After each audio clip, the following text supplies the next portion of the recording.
छात्राणि नमस्कारः।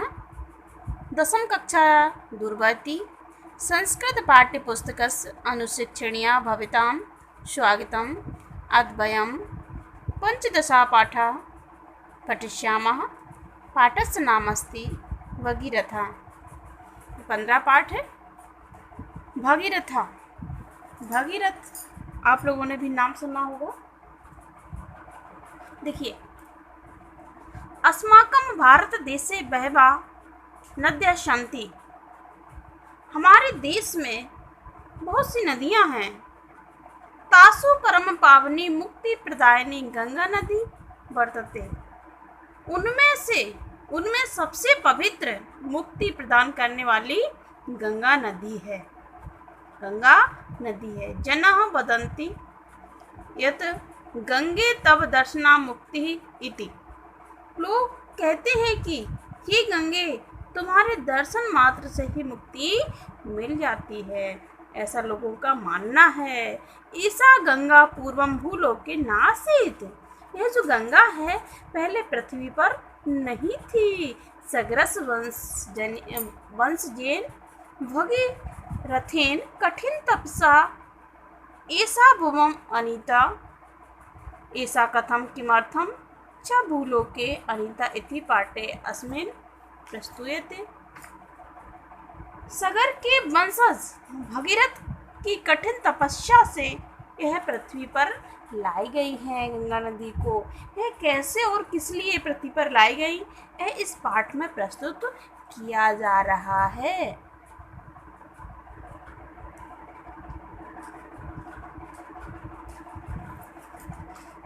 सूर्यवंशस्य राजा सगरः आसीत्। सूर्यवंशस्य यहाँ षष्ठी विभक्ति एक वचन है। इस प्रकार के शब्द आपको नोट करना है। सूर्यवंशस्य षष्ठी विभक्ति यानी सूर्यवंश का राजा सगर था। आसीत् माने था। सः एकदा अश्वमेध यागम कृतवान। उन्होंने कृतवान यहाँ शब्द दिया है, इसमें कतवतु प्रत्यय है। कृधातु कतवतु प्रत्यय कृतवान शब्द है। इस प्रकार के शब्दों को नोट करना है। शा माने वो है, माने कि शाह एकदा अश्वमेध यागम कृतवान। उसने एक बार अश्वमेध यज्ञ किया, यानी सगर ने। यज्ञस्य अन्ते, यहाँ भी देखिए षष्ठी विभक्ति एक वचन है। यज्ञस्य अन्ते याज्ञस्य अश्व यत्र तत्र संचारम कृतवान। कृतवान यहाँ आया है, इसमें कतवतु प्रत्यय है। धातु कतवतु प्रत्यय कृतवान। और जो अश्व था यज्ञ के अंत में यज्ञ का घोड़ा जहाँ तहाँ घूमने लगा। यत्र तत्र संचारम कृतवान। अस्मेघं कृत्वा सगरः स्वयं इंद्रः भविष्यति इति देवेन्द्रस्य असूया आसीत्। अस्मेघ करके सगर स्वयं इंद्र हो जाएगा, इससे देवेंद्र इंद्र को ईर्ष्या हो गई। जो देवों के राजा इंद्र हैं उन्हें ईर्ष्या होने लगी। तस्मात् सः याज्ञस्य विघ्नं कर्तुं मार्गं चिन्तितवान। यहाँ भी देखिए कतवतु प्रत्यय है। चिन्तितवान कृतवान, इनमें कतवतु प्रत्यय है। इस कारण उसने यज्ञ विघ्नम कर्तुम, यज्ञ में विघ्न करने का मार्ग सोचा, रास्ता सोचा। चिंतितवान यानी सोचा। ततः अश्वम गृहीत्वा, इसमें कत्वा प्रत्यय है। ततः अश्व, उसके बाद अश्वं गृहीत्वा पाताल लोके कपिल मुनि पुरतः स्थापितवान। और घोड़े को लेकर पाताल लोक में कपिल मुनि के सामने खड़ा कर दिया। किसने? इंद्र ने। तदा मुनि तपः कुर्वन् ध्याने आसीत्। उस समय जो मुनि थे वो अपने ध्यान में तपस्या करते हुए मग्न थे, यानी तपस्या में ध्यान किए हुए थे। यहाँ ध्यान में थे या ध्यान में लीन थे। ध्याने में सप्तमी विभक्ति एक वचन है। ध्याने शब्द में सप्तमी विभक्ति एक वचन है। अतः शाह किमपि ना ज्ञातवान। इसलिए उन्होंने कुछ भी नहीं जाना, यानी उन्होंने कुछ भी नहीं देखा क्या था क्या नहीं। सग्रस्य सहस्त्र सहस्त्रपुत्रः अश्वम् अन्वेष्टुम सर्वत्र गतवन्तः। जो सगर के पुत्र थे, लिखा है सगर के 60,000 पुत्र अन्वेषण सर्वत्र गतवन्तः, घोड़ों को खोजने के लिए सब जगह गए। अन्ते ते पातालम गतवन्तः, अंत में वह पाताल गए। तत्र मुनि पुरतः ते अश्वम दृष्टवन्तः, अंत में वे पाताल गए और वहाँ मुनि के सामने उन्होंने घोड़े को देखा। मुनि एव चोरः इति चिंतित्वा ते तम निंदितवन्तः। तो उन्होंने मुनि के सामने घोड़े को देखा तो मुनि ही चोर है ऐसा सोचकर उन्होंने उन मुनि की निंदा की। निंदितवन्तः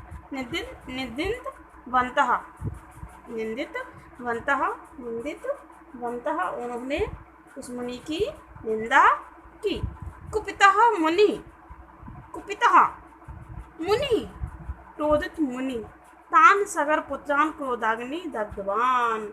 जब उन्होंने मुनि को चोर कहा और उनकी निंदा की तो मुनि को क्रोध आया और उन्होंने सगर के जो पुत्र थे उन पुत्रों को क्रोध की अग्नि से जला दिया। दग्धवान जला दिया, यहाँ भी कत प्रत्यय है। ते भस्म रूपेण तत्र पाताल लोके स्थितवन्तः, वो है भस्म रूप में वहाँ पाताल लोक में ही स्थित हो गए। तेषां सद्गति न अभवत्, उन्हें किसी प्रकार की सद्गति प्राप्त नहीं हुई। एतेषां मुक्ति कथम भवेत्, उनकी मुक्ति कैसे हो। पूर्वजनां मुक्ति वंशज प्रयत्ने एव संभाव्यते इति शास्त्रमतम्, पूर्वजों की मुक्ति वंशजों के प्रयत्न से ही संभव होती है, ऐसा शास्त्र का मत है, ऐसा शास्त्र का मानना है। आगे देखिए, ये जो चित्र दिखाई दे रहा है ये भागीरथ का ही है। ये तपस्या करते हुए दिखाई दे रहे हैं। सग्रस्य वंशे भगीरथस्य जन्मनम अभवत्। सग्रस्य षष्ठी विभक्ति एक वचन, सग्रस्य वंशे सगर के वंश में, वंश से सप्तमी विभक्ति है। भगीरथ का जन्म हुआ। अभवत् इसमें लंग लकार प्रथम पुरुष एक वचन है, हलंत लगा है इसलिए। यदि यहाँ हलंत नहीं होगा तो ये मध्यम पुरुष बहुवचन का हो जाएगा। सह स्वपूर्वजना स्वर्गम नेतुम निश्चितवान, और उसने अपने पूर्वजों को स्वर्ग ले जाने का निश्चय किया। यदा गंगाया जलम भस्म स्पृक्षति तदा इव सगर पुत्राणां पापस्य नाशः अपि भविष्यति इति भगवतस्य निश्चय। देखिए यहाँ पर, यदा जब गंगा का जल भस्म को स्पर्श करेगा, तदा माने तब, एवं ही तब ही सगर के पुत्रों के पाप का नाश भी हो जाएगा। इति भगवतस्य निश्चय, ऐसा भागवत का निश्चय था। तस्मिन् काले भूलोके गंगा न आसीत्, उस समय पृथ्वी पर गंगा नहीं थी। आकाश मार्गे तस्या प्रवाहम सोढुं भूमि शक्ता न आसीत्, आकाश के रास्ते में उसके बहाव को सहने के लिए भूमि सक्षम नहीं थी। ताम प्रथमतः गृहीतुं परमेश्वरः एव शक्तः आसीत्, उसको सबसे पहले लेने में परमेश्वर ही सक्षम थे। तस्मात् ईश्वरं ध्यात्वा भगीरथः तप कृतवान, इस कारण ईश्वर का ध्यान करके भागीरथ ने तपस्या की। सहस्र वर्षांतरम एव ईश्वरः आकाशगंगां स्वजटासु गृहीतुम् अंगीकृतवान, हजारों वर्षों के बाद ही ईश्वर ने आकाश गंगा को स्वजटासु अपनी जटाओं में लेने के लिए स्वीकृति प्रदान की। एवं सा नदी ईश्वर से जटासु प्रथमं पतितवती, इस प्रकार वह नदी ईश्वर की जटाओं में सबसे पहले गिरी। आकाश गंगा तदा गर्विता आसीत। आकाश की गंगा नदी उस समय घमंड से युक्त थी। गर्विता यानी घमंड से युक्त थी। कथम ऐसा ईश्वरम माम धारितुम शक्ता। कथम कैसे यह ईश्वर मुझे धारण करने में सक्षम होंगे, यानी कि उन्हें घमंड था, कैसे ईश्वर हमें क्या धारण कर पाएंगे, ऐसा गंगा जी को घमंड था।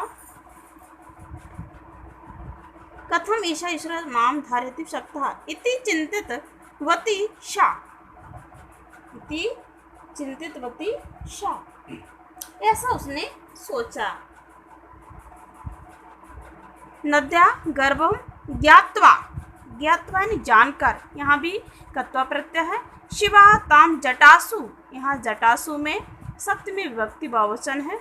एव निक्षिप्तवान, नदी के गर्भ को जानकर जब उन्होंने उस गंगा जी के घमंड को जान लिया तो शिव ने उसे जटाओं में ही छिपा लिया, यानी उसकी एक बूंद भी भूमि पे नहीं गिरने दी। अतः नद्या एक जल बिंदु अपि वही भूमो न पतितः, यहाँ पतिता में कत प्रत्यय है। पतितः पतधन कत बराबर पतितः, ये पतितः पतितः लिखता, इस प्रकार से यहाँ कत प्रत्यय है। तो घमंड को चूर करने के लिए ईश्वर ने नद्या एक जल बिंदु, नदी का एक पानी की बूंद भी बाहर भूमि पर नहीं गिरी। देखिए आगे फिर क्या हुआ।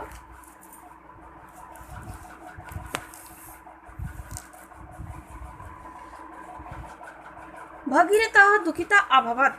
भगीरथ था, जब भूमि पर एक भी बूंद नहीं गिरी तो भागीरथ दुखी हुए।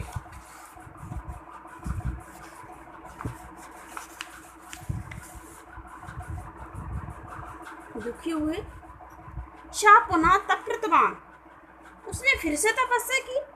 शिव तस् पुरतः प्रत्यक्ष अभवत, शिव उसके सामने प्रकट हुए।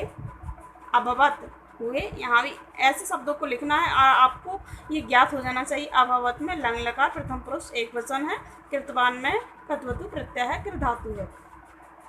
ही इस नदीम भूमो विसृजतु इति भगीरथ प्रार्थितवान। उसने भगवान से कहा कि भगवान नदी को भूमि पर भेजो, ऐसी भागीरथी ने प्रार्थना की। ताम प्रार्थनाम अंगीकृत शिवा नद्या जलम भूमो विसृष्टवान, उस प्रार्थना को स्वीकार करके शिव ने नदी का जल भूमि पर भेज दिया। भगीरथ नदी भूमितः पातालम नीतवान, पाताले प्रवहन्ती गंगा सगरपुत्राणाम भस्मानि स्पृष्टवती। भगीरथ को भूमि से पाताल ले गया। भागीरथ उस नदी को भूमि से कहाँ ले गया? पाताल लोक ले गया। पाताल में बहती हुई गंगा ने सगर के पुत्रों की भस्म का स्पर्श किया। सगर पुत्रा स्वर्गलोकम गत बनता, और सगर के पुत्र स्वर्गलोक चले गए। इत्थम भगीरथस्य प्रयत्न अपूर्वा, इस प्रकार भगीरथ के प्रयास अपूर्व हैं, पहले के प्रयास सही है। सा गंगा भूमो आनितवान, वह गंगा को भूमि पर लाया। अनेन कारणेन एव तस्या नद्या भागीरथी इति अन्यत नाम अस्ति, इसी कारण से उस नदी का भागीरथी ऐसा दूसरा नाम है। भागीरथी बोलते हैं जिसको, भागीरथी नाम से जाना जाता है, क्योंकि भगीरथी ने इसके लिए तपस्या की थी, इसलिए इस नदी को भागीरथी के नाम से भी जाना जाता है, गंगा नदी को। प्रयत्न विषय उक्तंच, प्रयास के विषय में कहा गया है। प्रारभ्यते न खलु विघ्न भय निश्चय, प्रारब्ध विघ्न विहिता विरमंती मध्या। ये प्रारब्ध न खलु विघ्न भय निश्चय, जो नीच व्यक्ति विघ्न के भय से किसी को प्रारंभ ही नहीं करते, यानी किसी भी कार्य को प्रारंभ ही नहीं करते हैं विघ्न के कारण। प्रारब्ध विघ्न विहिता विरमति मध्य, और जो मध्यम श्रेणी के लोग होते हैं वो लोग प्रारंभ करके और किसी कारणवश विघ्नों से विचलित होकर कार्य को बीच में ही छोड़ देते हैं। विघ्ने पुनः पुनः रपि प्रतिहन्यमानः प्रारभ्य च उत्तम जना न परित्यजन्ति। यानी कि जो श्रेष्ठ लोग होते हैं, उत्तम लोग होते हैं, वो व्यक्ति कार्य को प्रारंभ कर देने पर बार बार पुनः पुनरपि बार बार विघ्नों के आने पर भी काम को पूर्ण किए बिना बीच में नहीं छोड़ते हैं। वो कौन से लोग होते हैं? उत्तम जना। कौन से होते हैं? उत्तम जना। इस प्रकार से ये पाठ आपको आपका परीक्षा की दृष्टि से बहुत ही महत्वपूर्ण है। इसमें से क्वेश्चन आंसर भी आ सकते हैं और इसमें से गद्यांश भी पूछ लिया जाता है और इसके क्रम संयोजन भी दिए जाते हैं। धन्यवाद।